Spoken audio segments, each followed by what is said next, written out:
We are here at the LCO Grand Finals. We're hoping for 5 games in this best of 5, but right now we are seeing Ground Zero being 2 up. That second game pretty dominant for themselves. But there's more to this than just the players on the stage, the games that are happening. It's obviously also how you guys are watching from home or in the arena if you are here supporting the teams. Maybe it's Antic, maybe it's Ground Zero, but I definitely want to hear. You guys make sure to submit, whether it's a photo from in here, a photo from home, a different sort of watch party that you guys are having. Use the hashtag LCO or at us on Twitter as well, at LCO. I know a couple of you guys have submitted. We got Marcus, shout out, he's in the crowd, enjoying the show from the stands. Hashtag LCO, hashtag DreamHack. That's exactly what I want to see. Some more people as well going to be sharing. Oh, down here in the front. Do I not have the best seats ever? Are they the best seats? Why not? I've seen Kizzy a lot. He's a bit of a super fan, and I think those look perfect. The symmetry is beautiful. Almost in the center, but sometimes the dead center isn't the best. Oh, we got some Lima stands. Can I hear you guys? I know you're here in the arena. Can I hear you? No, you're all gone? Oh, no more Lima stands. They're over down there. You can see the Turkish flag as well for Limas. You can. We got another one here at Papa Pike, looking like the big boss of hashtag LCO. That's when we had Pike out before on the stage, welcoming all of our players, bringing them out. But right now, they're backstage, our players. They're trying to recollect themselves, see exactly where they land. And if you're Antic, it's a tough position because that mid game was looking good for them. Maybe we start at the start, right? Where lane swapping again, Tally. It's starting to be an issue for them here. Yeah, I was kind of curious about it. Like, I can see why Antic want to like opt into the swap. You know, they pick Nautilus and they don't really want to lane into like Heimer. It's a tough matchup. But then again, like you have to realize that like Caitlyn and Heimer are going to push your turret much faster. No matter what, it's going to be a bit of a rough spot. And I think if you're going to opt into a lane swap, right? Like, if you're going to have an Ornn that's low economy versus Gragas that's low economy, you know, that Ornn needs levels. He needs gold, he needs items, he needs to be able to build his team items. Where Gragas, we saw Thea in that game, even though he's lower economy, right? Throwing those casks, knocking them back, and having an insane impact to get GZ that win. It's tough when you're already off to this rocky start. Hopefully, you know, they're not going to succumb to that in game number 3 when we do get there. But the thing that has been somewhat prevalent in both game 1 and game 2, a lot stronger in this game number 2, was Antic in the mid game. We love to see it. We hype them up. We think that their mid game is where they're strongest. And it showed again, but it doesn't matter how strong your mid game is if you can't close the game out. It feels like they're trying to claw their way back into the game, you know? They're never actually getting over that hurdle and into their own, you know, happy spot, getting that win. They're clawing it back, and they did a great job, right? Closing that gold lead that was so prevalent. You know, game 1, they almost did that a little bit, you know? Game 2, even closer. Maybe this game 3, they get it over the top, and they push it all the way. We'll have to wait and see, but it'll be interesting to see how they, you know, adapt now, going back in, maybe blue side again, maybe red side. I think there's lots of things that they should look to change if they want to try and break this series streak. Yeah, we can see what side they do pick in a little bit. Right now, they're still trying to decide that for themselves. But as our highlights roll from game number 2, Schönfire, he's the player that I want to bring up here. I mean, we're going to see it as well reflected quite heavily I was going to say heavily in the stats. It's not really, actually. But when we saw him in the highlights on that Wukong, is there a champion that he's not willing to pick up for himself? I think Sean is honestly like, he's having the series of his life right now. Like, I thought it was just going to be like a Jax thing, and he was just performing because of that. But honestly, it just feels like he's going to lock in anything, he's going to perform. He's going for these extremely greedy builds, and he is finding access to the backline. He's taking out the important members that he needs to. Like, he's doing his job really, really well. Speaking of access to the backline, Kisei that game came up huge in those fights. Coming in from the side, fighting these flank angles. You know, some fights started off looking a little bit rough for GZ, but the second Kisei was found on that side, lands those big stuns, clicks the kills, and just like that, GZ was always in the lead. We were always in the lead. I mean, when we were looking at that graph, even when we thought the mid game was going to finally swing towards Antic, just kind of plummeted all the way back down in favor of Ground Zero there. We're going to see our draft as well, and I know why not that you really want to point out the fact that Antic were able to pick up Xayah for themselves. King picks up Xayah, and you're, I'm not going to say disappointed that he didn't win with it, but shocked almost. Yeah, I mean, it's not so much like Xayah's a priority pick. I just think I want to highlight that, you know, King loves this Xayah. He'll pick it into, you know, rough matchups, etc. Throughout his entire career, he's looking at a 73% win rate on the Xayah with 37 games. Obviously a little lower now, but you really did see the power of him on that pick, right? Even even though the other side of the map wasn't going so well, there was moments where he was 7-2, pushing towers, team fighting well, and he was the key to almost bring them back. Another thing to highlight, that Ryoma flick on bot tower, like what do we think of that? I didn't know, are you asking me? Are you asking Tally? Are you asking the audience? I mean, it was insane, right? The Weaver's War behind, 3-man flick back, almost brought the entire game back. It almost did. But were you impressed with the priority pick, Tally? Do you think that that is where they should have gone for it on the side of Antic? Definitely. I think that like Antic pretty much got what they wanted. Like that's the double carry with like the 3 frontline kind of draft is like their stock staple. You know, I don't really ever see them playing like a like a hard carry top laner with like the ability of lane swap existing or like Swiper playing up another carry. I think that these 2 like double carries, strong front line, like they just need to find that ability to get through the early game. I think that's something to touch on is when they got back to standard lanes, they were performing. In those 2v2s and the in solo lanes, they were getting kills, blowing sums. I think they just need to find their confidence. You know, they've gathered all the information from these first 2 games, and they have to perform now. Yeah, that's the trial and the error and the flexibility that you're allowed here in a best of 5, but you're 2 games down, you're finally back against the wall. We do know that Antic have picked blue side again for themselves. Do you just slam the Ornn again? You just go, all right, let's do it. This is going to be something that's strong for us. Are you even going to get your hands on it? Yeah, I mean, I'm not so sure about it. The Nautilus obviously highly prioritized. You know, I'd like to see Antic play more their style. And what I mean by that is, I've seen Draco and Rakan a lot, and he is a beast on that champion, an absolute menace. And I think, honestly, B1 Rakan wouldn't even be the worst thing. If they're looking to prioritize this Xayah, you know, then you have the Xayah Rakan pairing. It allows for you to pair well with a lot of bruiser junglers. And overall, I think it brings a lot of draft power and a lot of initiation that I think they might be lacking in these past 2 games. Do you think slam the Rakan first? No, I think that's definitely an option. I think Xayah's not really too much of a prioritized pick for GZ, right? So you'll be able to get the Xayah on 2-3. It's just whether or not you want to deal with Nort, right? Are you going to ban Nort on the first 3? Are you going to take it on B1? Either way, I really think I would like to see Antic prioritize the Rakan more because it's done so well for them in the past. Yeah. Are you on a similar page as well, Tally, or is there more that could be explored? I mean, I think it's definitely like an option. I think like just having access to more, you know, early game options, especially like Xayah Rakan, like it's the combo, like the land combo. Like if you get that, you get ahead. You feel like you're on top of the world. I think that being comfortable is probably what they want to see themselves in the most right now, and just, you know, having the ability to have freedom on stage. I mean, the players are slowly getting back on stage. Actually, I think they're all back there now. And if you were to take a look at them, do you think the confidence would sway you to vote for Ground Zero for game number 3, or maybe Antic for game number 3? Because maybe our Twitch chatters, maybe they need a little bit of help for themselves to be swayed. Taking a good old look, taking them in.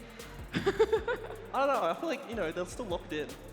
They're still locked in? You're like, there's more. There's more for Antic to come out. Until the series is over, it's not over. I've seen that's very prolific. statement. That's very prolific of you. Why not? Thank you. If the series isn't over, it's not over. I'm a philosopher, caster, player, you know, analyst. Yeah? They're going to put you down in the history books. Mix the for that. Confucius, but a little bit lower though. Just right down there in the rankings, kind of. Just keep I have looking one for quote that. so far, and it's relatively mediocre. You know, you got time, because like you said, the series isn't over, therefore it's not over, which means you have time for plenty of quotes yourself. And make sure you guys get in there, have a say of exactly who you think is going to be taking game number 3. Maybe we can hear from the crowd as well. Some people joined with Pike on exactly who they want to win our next game. Thank you so much, Nat. Why not? And Tally. Guys, welcome back. We have another little introduction to some people in the crowd. I have Christian and Gilly, some fantastic cosplayers here at DreamHack 2024. How are you liking the games, guys? The games are amazing so far. I believe Team Antic can turn this around. Oh, we got some Antic fans. Do we have any more Antic fans out there? Yes, we do. Now, Gilly, how long have you been cosplaying for? I've been cosplaying since 2018, but I've definitely took a break and came back to it since I am more financially stable. I love that. It's always good to be financially stable. Yeah, that's awesome. But so what are you cosplay as today, guys? So today I'm cosplaying as Viper from Valorant. And I'm Cypher. Oh, I even got the accent going. Well, you're at the wrong game, unfortunately, guys. That's the downside. But thank you so much for coming out. It's an absolute joy having you here today. One more cheer for Antic, as they got to get that reverse sweep, ladies and gentlemen. And we'll go to a short break. We'll see you in just a sec.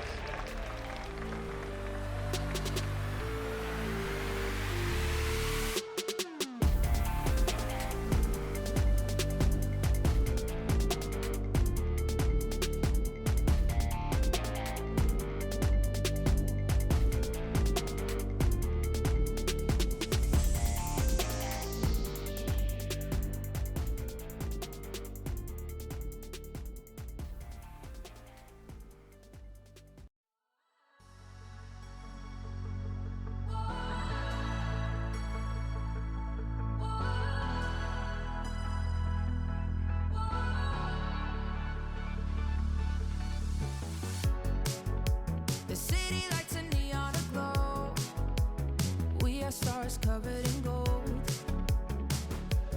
Covered in gold.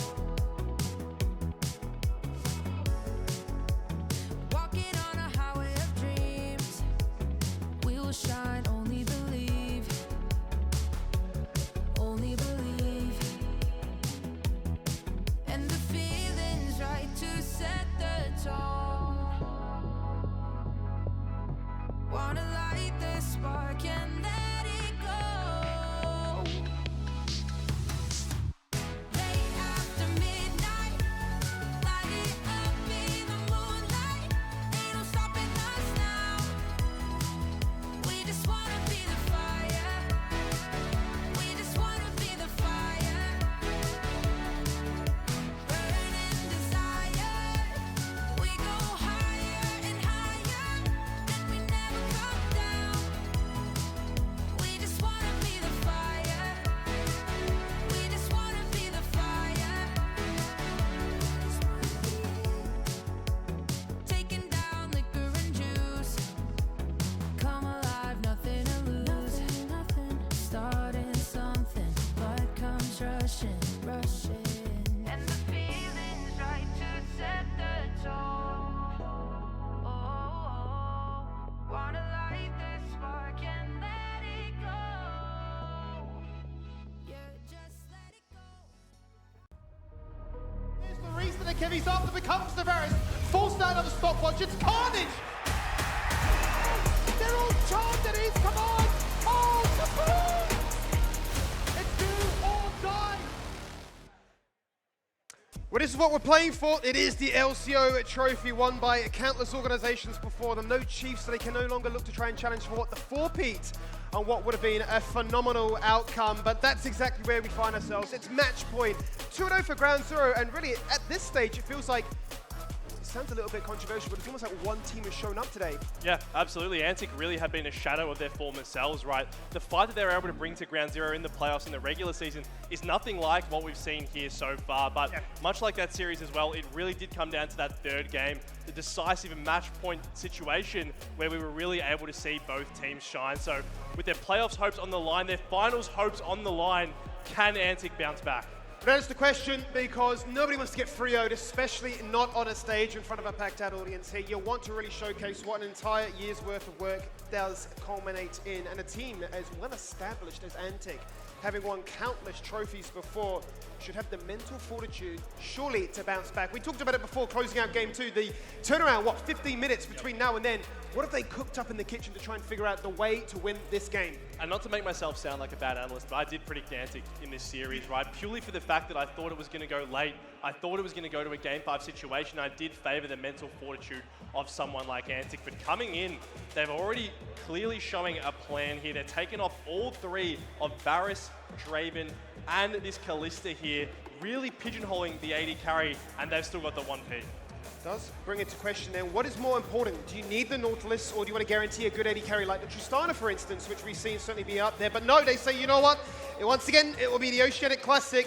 We need the protection, the durability, we need Xayah. I think this is really good. I mean, obviously didn't get the win last game, but I think that the way Antic play around this Xayah is really nice. They're a very good team at kind of forming this death ball composition, making the Xayah just the focal point of the entire team and really allowing her to DPS, right? If King's able to have that Featherstorm, that gives him that extra bit of security to play more aggressive, and he can really take over these games. And we did see moments like that, didn't we, where he went a little bit crazy inside his own base, flashing forward to try and get himself what was a triple kill in the end. But honestly, would not have been deterred for finding much more. Aphelios, one of the champions, certainly on the fringe. But given the amount of champions denied, will find himself in the mix here. In the Nautilus, it was a known quantity. Yeah, Nautilus almost feeling like the #1 pick here. It's going to be the Rakan locked in for Draku as a response, pairing up nicely with that Xayah. And this Poppy would make sense for Swipe. I didn't have the greatest showing on it last game, but in terms of almost being a denial pick away, right? If you have a Poppy on the opposite side, it makes Rakan's life so much harder. But that would be an absolute staple here for Swiper. Fun fact, when I saw Swiper before this game, he was warming up in the practice room. He was playing this Maokai, and he won then. Wonder if he can reproduce that now. But the caveat to that point, Max, was he was playing top lane. He was. He went back to his old ways, right? He said, look, I'm getting myself ready for this one. You win here, you win there, and that's exactly what they'll be hoping for here tonight. A champion that certainly has been flexible in multiple roles, but the Viego, A champion we didn't expect to see today. And I think Schoenfire's warmed up enough. He says, I can carry. He is really fired up here on this stage here. The Viego's going to pair very nicely with this Nautilus in terms of being able to find that one little hook, that one blow up onto a target. And with the way that they were playing last game, it makes a lot of sense, right? They had the Syndra, they had this ability to just pick up one target. With the amount of volatility we've seen around the mid lane, I would definitely not be surprised to see them return there this game. Absolutely love it. It's getting ourselves excited here for game number 3. With the Grab gets taken away, and Antic saying you are no longer allowed to play that Ahri either. Because imagine that, between the Ahri and the Viego, you've got so much CC, that mid-jungle, that pairing is devastating. Yeah, it certainly is, right? And you know, not the conventional lane swap champions. We kind of seen that Antic are almost willing to go for a lane swap with whatever champions they have available. But just to go back to the Aphelios, right, it's a champion we haven't seen as much of. Obviously because the AD carries that have been banned are normally the ones that are taken away. But it is a champion that actually can fare quite well in a lane swap, right? You have that white gun, you're able to machine gun down turrets. So certainly not a champion who's going to be on the back foot in that situation if it were to arise. Certainly would not be. It is a champion that can certainly, once the late game comes around, pack a mighty punch. Well, the Udyr also to be denied away. We certainly know that Zoranus is not too much of a stranger to this one, but the Syndra as well. Almost feels like recency bias has come into the second half of the banning phase for Antic. It says Kisei's been on fire, Schoenfire's on one. We need to find impact on there. And there's going to be the Rumble here. I was questioning whether it could have been a Talia coming out, but that Rumble lock-in is really signaling to me that Ground Zero are valuing this early game skirmishing, right? Wherever this Rumble goes, there's going to be priority. You have to assume there's going to be that ability to skirmish. The question is, how do Antic respond? Not much is able to beat Rumble if he is put up towards that top lane. I wonder if Zoranus will just default to a tank, or he could pick something like the Aatrox to take it to him in the 1v1. When you talk about a tank, you talk about default pick. There's no real better answer than the Cassante in that regard, is there? Certainly an option for them to isolate a key target, but most importantly, weather that early game storm. Yeah, absolutely. It's going to be a very stock standard composition here from Antic, right? Despite being on 14.8, despite being on this seemingly unknown patch, this feels very similar to what we saw them go with early on in the split, right? It's got so much frontline, so much CC, so much peel, and then you have Ryoma and King both on these high DPS AD carries, so much turret pushing potential, and there's not much armor stacking on the side of Ground Zero. Certainly was the flavor of the month for what felt like an eternity there in the LCO, where we had all these champions up and available. It's the battle of 2 AD carries up against the Celestial Beast in Aurelion Sol. Obviously had a lot of changes to his kit as to how you need to be a lot more proactive now to get those stacks up, but a champion that can certainly take over the game. Absolutely, if he's able to scale safely and, you know, get that evolved ultimate coming online, even just with the empowered E, with the fact that it gets bigger, the more stacks that you are able to pick up, he becomes such a menace for zone control because, you know, yes, these AD carries are really fantastic when they're able to hit, but ultimately if you're having to walk through chokes like last time, Xayah especially is going to suffer. Yeah, I mean, can you imagine the ability of a knockoff onto multiple members, suddenly a Rumble and an Aurelion Sol were just burning you down, or if not that, just one-shotting you. All that ability to try and ramp up with those Kraken Slice, it's for nothing. Yeah, absolutely would be for nothing. Now, I do like the fact that Antic have gone to this. Meanwhile, Ground Zero are keeping the drafts and the gameplay incredibly volatile, right? You can see they've picked themselves the harder comp. This is certainly a composition that's based around winning early. I mean, you do obviously have the late game insurance of something like the Aurelion Sol and the Aphelios, but particularly that top side, there's not much hard CC, there's not much ease of execution. They are really banking on the fact that they're going to be able to outplay in these lanes, outplay in those mechanical executions. And so far, Skibby, that's exactly what we've seen. Well, that's a good point to raise, right? If you talk about early game aggression, that has certainly been their namesake at this stage of the final. They've closed out the first two with a decisive 5k, in some cases 10k lead by the 20-minute mark. So you give yourself a little bit of that insurance policy with the late game of Aurelion Sol, but overall you're thinking it is match point. We're 2-0, and we want to close it out right here and now. And Max, it's possible, but let's see what Antic can do. Let's load into game 3. It is game 3 here, potentially the one game that Ground Zero have to win to cement their first trophy as an organization here. You can see in the Twitch predictions an incredibly split audience. A lot of people thinking this game could go to a number 4, but for the time being, pretty standard deploy that we've seen every single game this series. Both teams just swapping into each other's top side, or rather red side jungles, getting nice deep vision so they can be aware of a lane swap before it happens. It's always been an interesting talking point, right, where we've had finals go across all the different years as to level 1s taking place and the nerves and completely being ruined as a result of this one. But it has all just been about scouting out information, finding a better possibility, and seeing what can be achieved as a result. As it stands, though, It will just be the simple case of planting a jungler, getting a Leash, and seemingly starting from bot side. Yeah, absolutely here. I mean, this feels like the most standard game we've had so far. You can see Tien's gone for the TP as well. Hopefully acknowledging the fact that, there might be a little bit more volatility to get through. But for the time being, just going to be a standard game. I'm sure Antic, for a team that has really been the victim of all this volatility in previous games, is going to breathe a little bit easier knowing that this game is a bit more comfortable.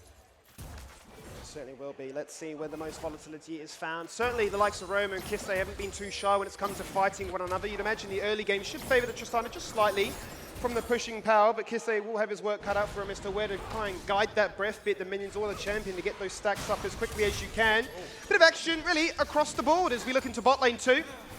Massive chunk onto Limus. No summoner's burn at this stage and does have the ability to life leech up a fair bit, but he's going to be very much reliant then on Benvi to protect. Yeah, and the priority has been secured here for King and Draku, as you kind of would expect with this 2v2 matchup. It's a really nice matchup, not only the obvious synergies, but also the way that it suits those players, right? Draku, we know, is such a fantastic player when he's able to find creative angles on this Rakan. King on this side, we saw last game, Schönfire getting active towards this mid lane onto Ryoma. Good flash. Instantly reads it, takes no chances, not willing to gamble at this stage, but Swiper's in the area, just lagging behind slightly, unable to try and impact that one, or at least even turn it around to make it a better 2v2 in their favour. But right now, you very much are on the bandwagon to protect King, give him everything, because he did pretty much all he could in that game too. Yeah, he absolutely did here in Ground Zero. You can see a massive wave here. It feels like every time we've had one of these, it's been a dive. But so far, none to be had instead. Schönfire back in the mid lane, flash on! Flash for flash, underneath the tower. Swipe has to cancel that one instantly, and it instantly burns damage onto himself. He's just out of range. Schön goes for it. He's waiting for the auto, and that is what he'll find. He becomes the Maokai. He looks for the twisted advance. But the rocket jump out to safety denies just that. It just feels a little bit too hasty. It does. It felt like Swiper just went a bit too far into the hands of Schönfire, and Kisse. Ryoma was slightly removed from that play because of the pressure that Schönfire was able to put on, and ultimately he will be falling down. We already highlighted the mid jungle as being essentially the key towards this series, in particular this game with how volatile something like a Viego can be. TN here on towards Zoranus. We'll just be able to use the E to get out here. He might look for a little bit more here. Well, they're going to be trading as much as they can, but it is still TN with a massive HP advantage, just literally cooking Zoranus on the Barbie, flashing to guarantee the overheat, auto attack damage, will secure it, and that's exactly what will happen. 2 kills now, too easy. Zoranus just really not respecting the damage coming out there from Tien. I mean, yes, he doesn't have the Ignite, but he's still a Rumble. The second that overheat comes online, there's so much solo kill threat. The hook will land on towards Draku. We'll be able to use the E out there. But once again, it was the flash into Ghost difference, right? If Zoranus had popped that earlier, there's a world in which he can just run out. But instead, Tien gets the flash and picks up the solo kill. He certainly does. He's played that champion to a T. GCD perfect even. He's really made sure that it's worked in his favor, that he can be the lane bully, that this champion can be the early game powerhouse it is destined to be. Yeah, absolutely going to be the case here. As we check back in the mid lane, pretty even in terms of the CS department, both willing to very much trade with each other. You can see Kisse taking advantage of Aurelion Sol's wave clear, and also the ability to just tap that Q, right? Proc your Comet, proc your Scorch if you have that as well, get a nice little bit of poke off and forces Tristana out of lane. So far, early game control, as really has been the trend in the favor of Ground Zero. It certainly has been. And Benvi with the control, with the reins, as that Nautilus hasn't really had too much of an opportunity to leave lane. The pressure certainly from the very get-go with the priority and the level 2 tempo going in the favor of Antic has meant that he's been landlocked for the meantime, but he won't be too upset, I'm sure, knowing that the rest of his team is winning on their own, and level 6 would no doubt be the goal to get really objective control under wrap. Absolutely, right, and with the Void Grub spawning in just under 40 seconds now, that could be a potential where we see this Rumble able to take advantage of this level advantage and priority advantage that he has. But for the time being here, Tristana and Aurelion Sol, 2 champions who are great in the late game, certainly wanting to show they're great in the early game too. Incredibly volatile, certainly have put a bit of a warning beacon on their head as to say which jungler wants to gank us, and both have already poked their head into that lane on multiple different occasions, which I'm sure the other laners don't really mind too much. I'm sure as Cassandra you're thinking, well, is it too different to the Scion? I just want to try and be a bit of a menace and soak up as much as I can, but for King,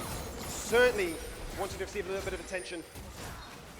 Time being though, hold on, the Aurelion Sol ultimate going to be buffered nicely there by Ryoma. He will be able to make his way out. Meanwhile, Swiper has started off these Void Grubs, but will be forced off. You can see top lane priority completely in favor of Ground Zero. And with Schönfire in the area, he doesn't want to risk it. So he doesn't want to risk it. Schönfire will lurk in the shadows and go straight towards those Void Grubs. They've certainly been the ones to always start things off.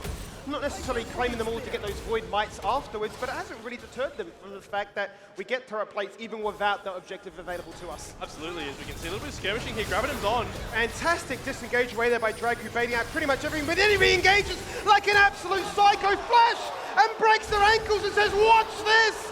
And Benvi says, I will. I'll put you on a grey screen. King now tries to body block the hook, gets locked in place by the passive auto, and it is a slow burn as one feather comes after the other, and is he out of range? He has to flash!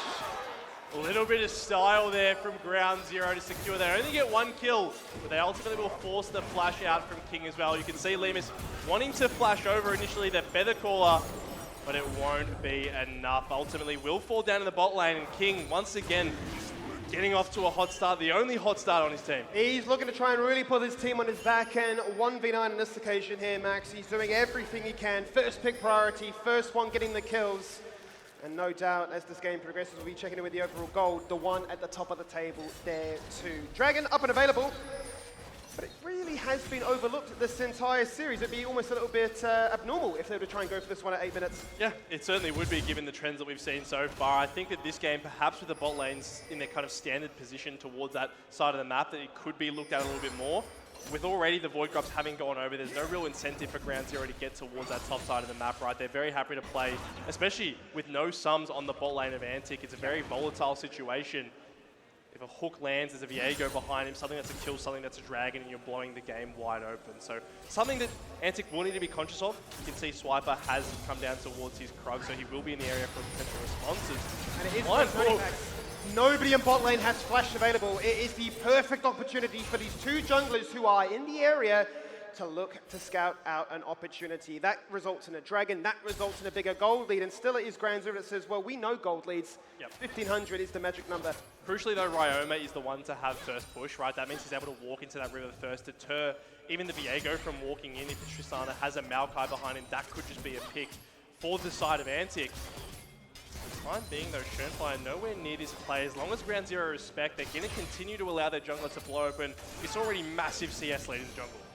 There goes the grand reveal. Swiper not looking to try and wrap around on things, so Ground Zero fully aware of the swan, but it is Schönfire who went for the reset, and he's planted himself top now, so it is simply just wasted time on this occasion. Even if Antic look to try and get aggressive here and force out a play with the fast push now of this wave, at least to crash it. Yeah, they're going to be able to get a reset for their bot lane here, you'd have to assume. Wonder whether they will try to rotate that anywhere or just come back towards the bot lane. Ryoma in the mid lane continuing to push. No CS lead really for either party. In fact, Kisei actually going to be up 2 when all is said and done. And really, Ground Zero are expanding the CS lead in the top lane. You can see TN up about 24 CS at the moment here. Bullying Zoranus under his turret, as to, used to be a bit expected in this matchup, but nonetheless, certainly exploiting this carry versus tank matchup. But that is the biggest divide separating these two teams at this stage, wouldn't it be, right between top and jungle. Monumental leads in the CS department. Down goes the Equalizer, just trimming the wave. But in goes Swiper, locking down Schönfire for as long as he can. Ryoma with first move. Instant rocket jump, blast cone. Let's really make something happen here.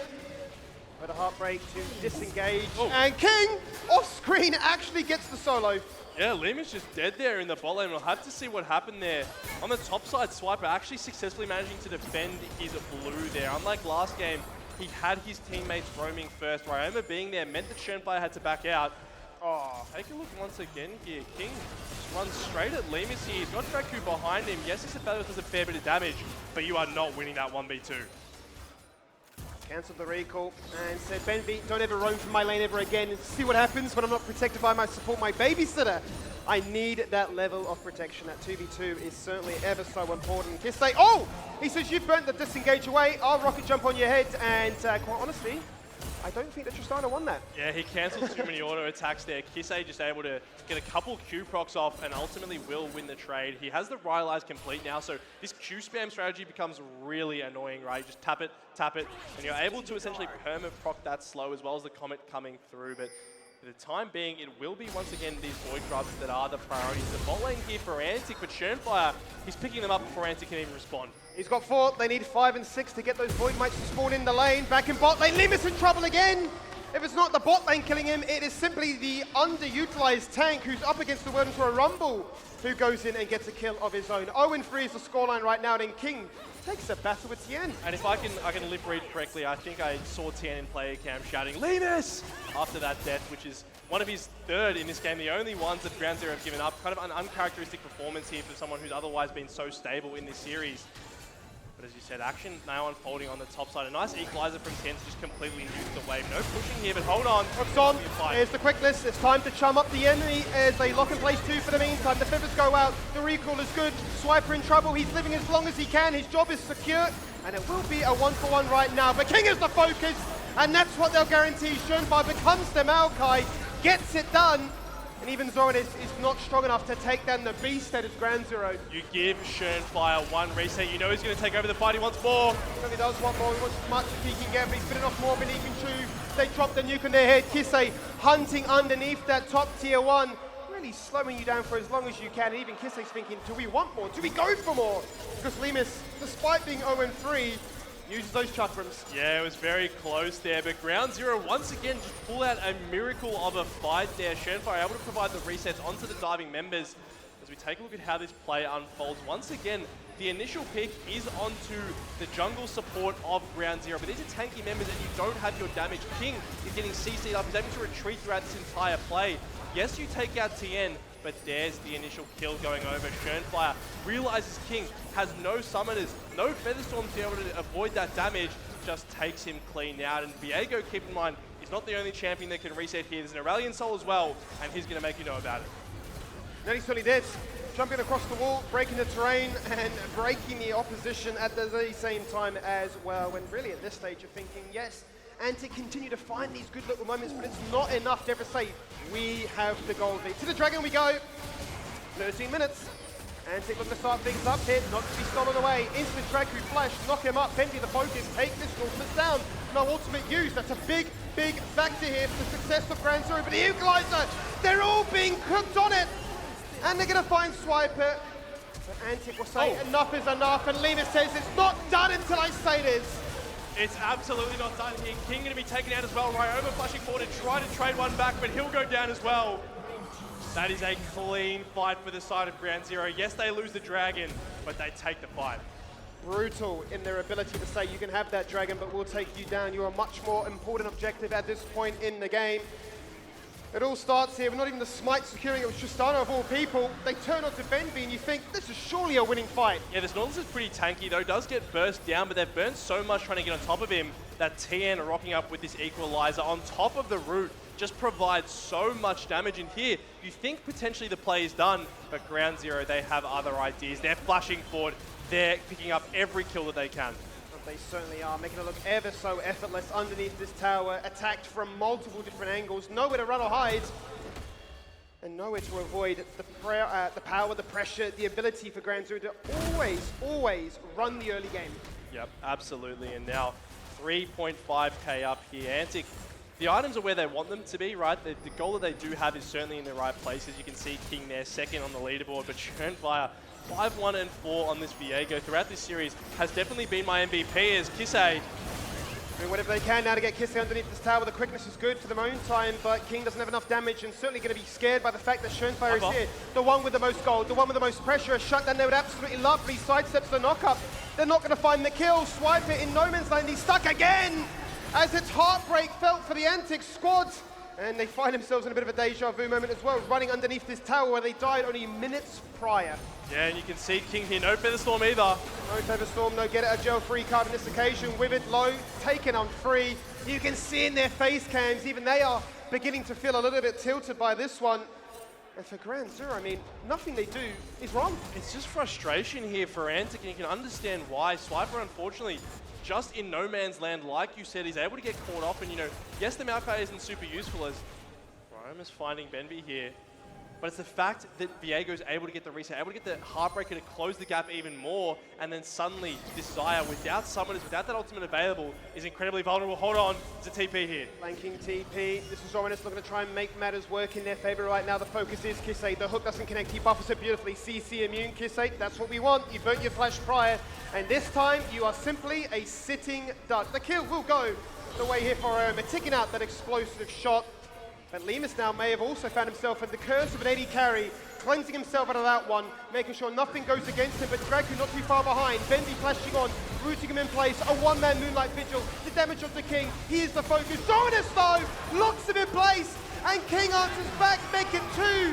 The big 80 carries get the big injection of gold. That's the fight that Antic needed. This time they're not giving over any unnecessary picks. Their 80 carries are allowed the uptime, and Ryoma gets a kill bot lane, gets into that fight, gets another one. These 80 carries are well and truly on board. As they certainly are.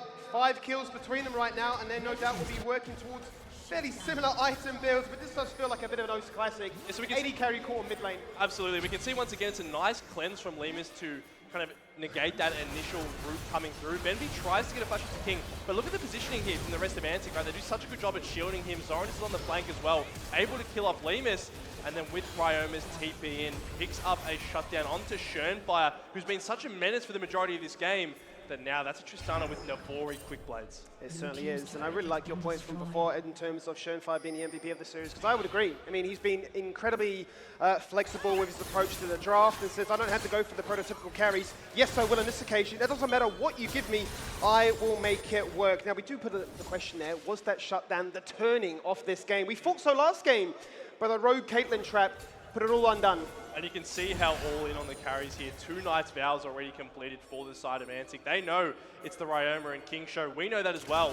The question is, can they stop Ground Zero from finding those members? Because we know the carries of Antic have been in good positions before, even last game, right? They had such good leads.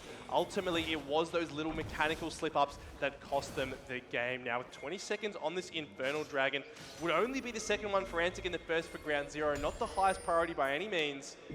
Instead, it's going to be a transition towards this top lane. No wave, but the Rift Herald's been summoned. Swiper's piloting this one. He's in for the drift, looking for the tower. That one easy as you like it. And the question becomes, how quick can Ground Zero get back to protect this one? Because they'll be hunting for a second charge potentially, but having spotted members missing on the map, they decide against it in the end, and Zoranus pokes his head into mid lane and says, did you miss me, Loomis? Yeah, it's a very open mid lane for both teams, right? The flanking angles are certainly prevalent from either side.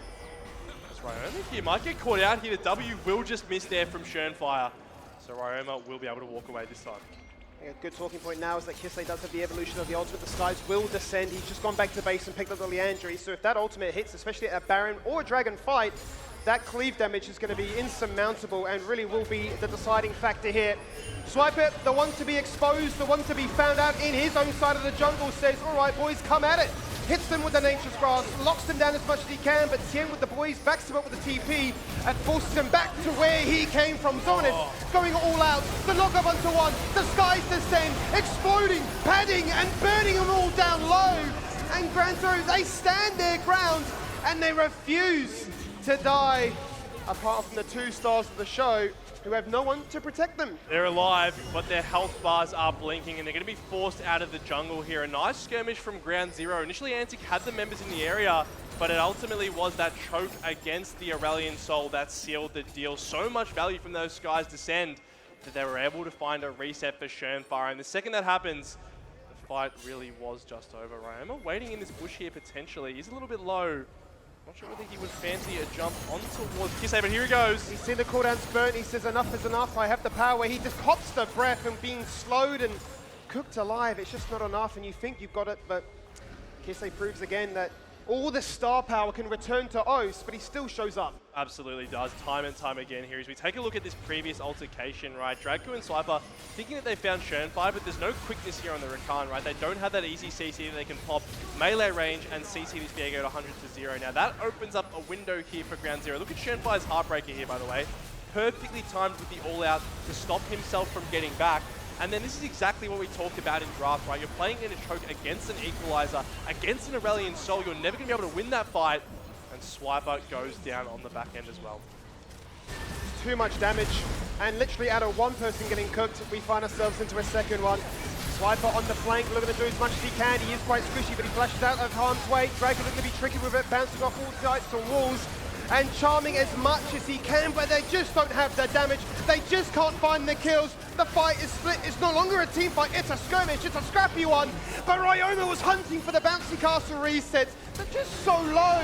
but they're denied as the Featherstorm does that as well. They will be denied there, Ryoma. You can see he was so close to getting a kill multiple times, so close to getting that reset, but ultimately he's not able to find it until it's too late. And now the health bars are pretty low, and with no limits, they don't have the most DPS. So it looks like Ground Zero will just take that fight, will clear out the jungle. They know they're not on any timer to wrap this game up. It's an incredibly dominant performance, an incredibly dominant series really here from Ground Zero. If they were to close this one out in 3-zip. We'll run it back with a replay initially because it's really Zominus wanting to scout out some vision. They are blind. They have no idea about this Baron. Yeah, absolutely. He's incredibly isolated here. You can see the equalizer pops. He has to walk over the entire thing to try to get out. Does just fall down. And Antic, they actually want to pull the trigger here and fight back. You can see Aurelion Sol in the mid lane. Just a 4v4 for the time being, despite that kill having gone over previously. And look at Schönfire, manages to escape Ryoma, flashing the hook, but isn't able to kill Benby here. He's about one auto attack away there, and Lemus ultimately will die, but take out Ryoma in the process. And look at the frustration for Ryoma. He sees 3 members so low. A rocket jump alone would have got the job done. Yep, absolutely would have, right? One auto attack, the difference in that fight. That's exactly what we've seen time and time again in these skirmishes. It really is the most minute of details that can dictate the way this game goes. For the time being, Antic getting a little bit desperate here. They're walking to the top side jungle. Zorinus on a flank here. Tien has no TP. Tien's locked in the bot lane right now, so they want to try and force their hand, make it a 5v4, and then potentially sniff out an opportunity to go for this Baron as well. But Ground Zero splitting their members, buying crucial time for the rotate to come on through. Absolutely here. You can see Tien on a bit of a flank here. Schönfire might be caught. Schönfire is the focus. The blast code to safety. Benby's not interested. A shutdown again. Back to back now for Ryoma to get all this gold in his pocket, and the Baron is there, and now do you say, sure Tien, you're here, but would you dare drop an equalizer to try and 1v5? Ryoma though, he's going on to Tien. He might just take him out of the equation before he can even use that ultimate. Where do you go?